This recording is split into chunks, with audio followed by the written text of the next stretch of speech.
जी बिस्मिल्लाहिर्रहमानिर्रहीम। आज जो है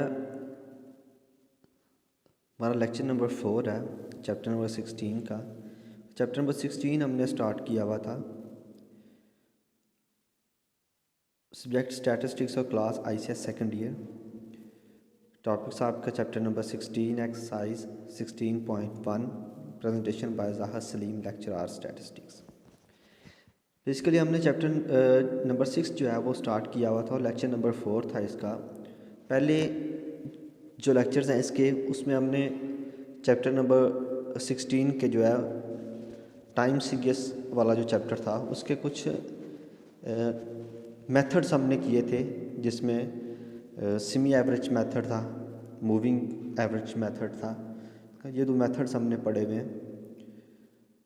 आज जो है वो मेथड है हमारा जो है एक नया मेथड है, ठीक है। और ये मेथड जो है वो मिलता जुलता है चैप्टर नंबर 14 से, ठीक है, रिग्रेशन लाइन से मिलता जुलता है, जो पीछे हमने पिछला चैप्टर किया था, चैप्टर नंबर 14। क्वेश्चन की तरफ आते हैं। क्वेश्चन नंबर जो है 7 ए और बी। ए में अंदर बेसिकली जो है वो उसने थ्योरेटिकली क्वेश्चन पूछा हुआ है, ये हम लास्ट पे करेंगे। उसमें the method of least square utilize finding the secular trend in a time series. ये थ्योरेटिकली क्वेश्चंस है, ठीक है। ये हम लास्ट पे जब इसकी डेफिनेशन थ्योरेटिकली रीड कर रहे होंगे तो वहाँ पे ये क्वेश्चन हम थ्योरेटिकली कर लेंगे। न्यूमेरिकली क्वेश्चन बेसिकली 7 का बी पार्ट जो है न्यूमेरिकली क्वेश्चन है। इसमें कह रहे हैं giving the following time series. नीचे टाइम सीरीज डाटा दिया हुआ है आपको, ईयर्स हैं, ठीक है। देख लें ईयर्स के अंदर 1968 से स्टार्ट हुआ और 1976 तक गया है, ठीक है। ये ईयर्स आपके 1976 तक। नीचे वैल्यूज़ दी हुई हैं इसकी, ठीक है। ये बेसिकली वाई की वैल्यू हम सिलेक्ट करते हैं। ये 3, 4, 6, 8 सो ऑन वैल्यूज़ हैं। Remind the linear trend using the least square method. ये लीस्ट स्क्वायर मेथड जो था हमने चैप्टर नंबर 14 में हमने ये पढ़ा हुआ था, लीस्ट स्क्वायर मेथड। तो by taking the region at the B period of the time period estimate the value of the year 1978। ये जब लीस्ट स्क्वायर मेथड हमने पढ़ा था, रिग्रेशन लाइन जिसे हम कहते हैं, उसके अंदर हमने लीस्ट स्क्वायर मेथड पढ़ा था। तो मैं ना वहाँ पे आपको हमने ये बाकायदा तौर पे ये चीज़ें रीड की थी वहाँ पे भी, कि लीस्ट स्क्वायर जो मेथड है, लीस्ट स्क्वायर लाइन है, इसकी मदद से हम नेक्स्ट प्रेडिक्शन कर सकते हैं। यानी कि 1976 से आगे 1977, 1978 जिसमें एक्स की कोई वैल्यू दी होती थी, हम वाई की वैल्यू फाइंड करते थे, ठीक है। ये नेक्स्ट प्रेडिक्शन कर सकते हैं हम। अब हम क्या करेंगे, तो ईयर से हमारे पास जो टाइम है बेसिकली वैल्यू जो है इसे वायलेट कर लेंगे।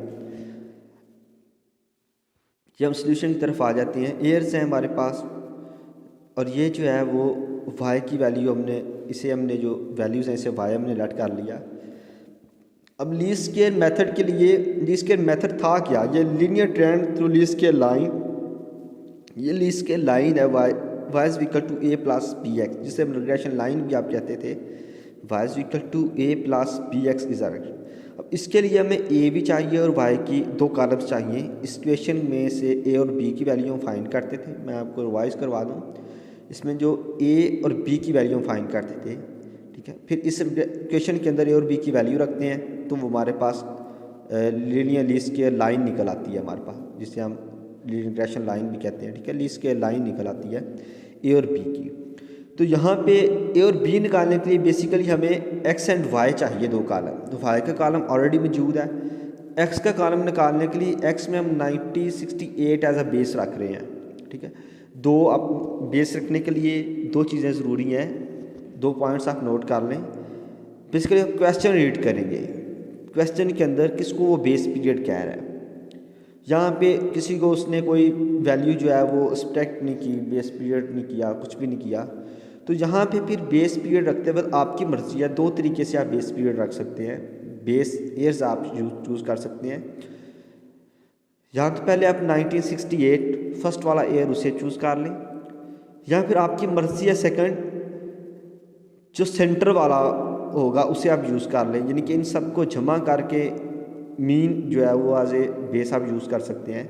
इस सब को जमा करें, उतने नंबर्स पे डिवाइड करें, तो जो वैल्यू आएगी उसे हम सब्ट्रैक्ट कर दें। मतलब ये सारी वैल्यूज़ को जमा कर लें एयर्स को, और वैल्यूज़ कितनी है, ये 9 है, तो उसको मतलब आप n पे डिवाइड कर दें 9 पे, तो जो नंबर्स आएगा वो हम इसमें से सब्ट्रैक्ट कर लेंगे, इस वैल्यू में से उसे सब्ट्रैक्ट करते जाएंगे। सेकंड, अगर आप ऊपर वाली वैल्यू छोड़ें 4, सेंटर वाली नीचे वाली 4 छोड़ दें, जो सेंटर में वैल्यू आती है उसे भी आप बेस रख सकते हैं। फिलहाल यहाँ पे 1968 एज अ बेस रखी है, ठीक है। 1968 में से 1968 निकालेंगे तो 0, x किस तरह निकलता है, x equal to T subtract a, time में से a वैल्यू निकालनी है आपने, आर्बिट्री वैल्यू, और आर्बिट्री वैल्यू हम जो है यहाँ पे 1968 यूज़ कर रहे हैं। जो पिछले हमने क्वेश्चन किए थे उसमें आपने जो पढ़ा था x किस तरह निकलता है, x जो पहला मेथड, इसके लिए आप लेक्चर नंबर 1 आप लें इसी चैप्टर का, जिसमें हमने सेमी एवरेज मेथड निकाला था, वहाँ हमने x का कॉलम बनाया था। x किस तरह बनाया था, x subtract t subtract a, ये t वाला कॉलम है, उसमें से a वाली वैल्यू हम सब्ट्रैक्ट करते थे, a कोई a हम लेट कर लेते हैं, ठीक है।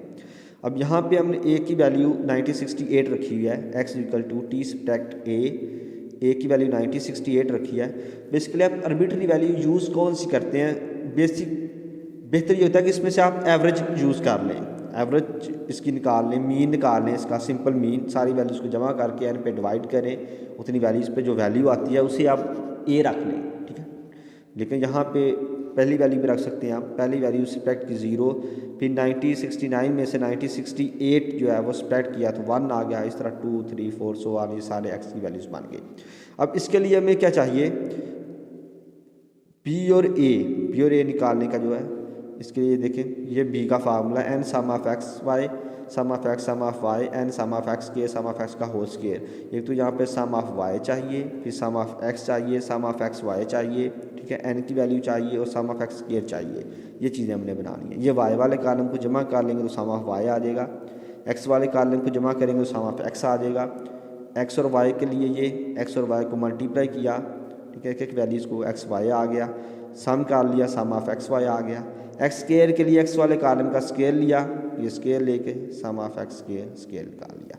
अब यहाँ पे b की वैल्यू निकालनी है तो b का फार्मूला आपने ये पढ़ा हुआ है ऑलरेडी, ठीक है। इसमें n जो है 9, नंबर ऑफ ऑब्जर्वेशन काउंट कर लेंगे 9 है, ये लगाएंगे और sum of x y sum of x square की वैल्यू, सारी वैल्यू लगा के हल करेंगे तो b की वैल्यू आ गई 1.166 आ गई। इस तरह आप a निकालना है तो a is equal to y mean subtract beta x mean है, तो y means equal to sum of y over n, sum of y की वैल्यू ये वाली है, ठीक है 70, n कितना है यहाँ पे 9, तो सम ऑफ y 70 और 9 करेंगे 7.77 आ जाएगा। x मीन की ज़रूरत है हमें, x mean sum of x over n, sum of x कितना है 36 ओवर 9 करेंगे तो x मीन 4 आ गया, ठीक है। यहाँ पे y मीन की वैल्यू रखें और b की वैल्यू ये वाली ऊपर वाली यहाँ पे रखें, x मीन 4 है, ठीक है। इसको हल करें, a की वैल्यू 3.106 आ गई। अब पुटिंग a b, ये a और b की वैल्यू जो है क्वेश्चन नंबर 1 में रख लेंगे। क्वेश्चन नंबर 1 हमारे पास ये है, इसमें और a और b की वैल्यू लगाएंगे आप, ठीक है। तो हमारे पास ये इक्वेशन लाइन बन गई, लीस्ट स्क्वायर जो है लाइन बन गई हमारे पास। अब इससे प्रेडिक्शन करनी है उसने, कौन सी प्रेडिक्शन आपने करनी है, क्वेश्चन में कह रहा है 1978 की, तो इस लाइन में अब हम x की वैल्यू रखेंगे तो हमें y की वैल्यू देगा, ठीक है। बेसिकली हमने y की वैल्यू निकालना चाह रहे हैं, प्रेडिक्ट करना चाह रहे हैं इसमें क्वेश्चन के अंदर y की मोर देन वैल्यू 1978 के ऊपर, ठीक है, 1978 पे, डाटा 1976 तक है। यहाँ पे 1978 जब सीक्वेंस देखेंगे 1976 पे 8 है, 1977 पे यहाँ पे बढ़ के 9 आ जाएगा। जब 1998 पे पहुँचेंगे तो 9 से एक वैल्यू बढ़ेगी तो 10 आ जाएगा। x की वैल्यू क्या पहुँच जाएगी 10, क्योंकि आप ये वैल्यू सब्ट्रैक्ट कर रहे हैं तो यहाँ पे आप 2 वैल्यू बढ़ा देंगे 1977 1978। 1978 में से अब ये वाली वैल्यू आपने जो बेस रखी है यहाँ पे 1978 ये वाली है, ठीक है।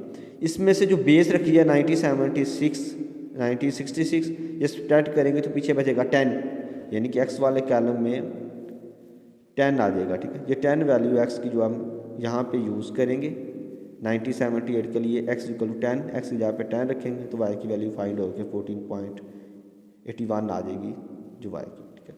उम्मीद है कि ये समझ आ चुकी होगी, ये इजी है बिल्कुल, चैप्टर नंबर 14 की तरह ही है नेगेशन लाइन, ठीक है। बाकी चीज़ें जो है नेक्स्ट क्लास में डिस्कशन करेंगे जो चीज़ें नहीं आती वो आप इसमें भी डिस्कस कर पूछ सकते हैं, डिस्कस कर सकते हैं। ठीक है, ओके, अल्लाह हाफिज़।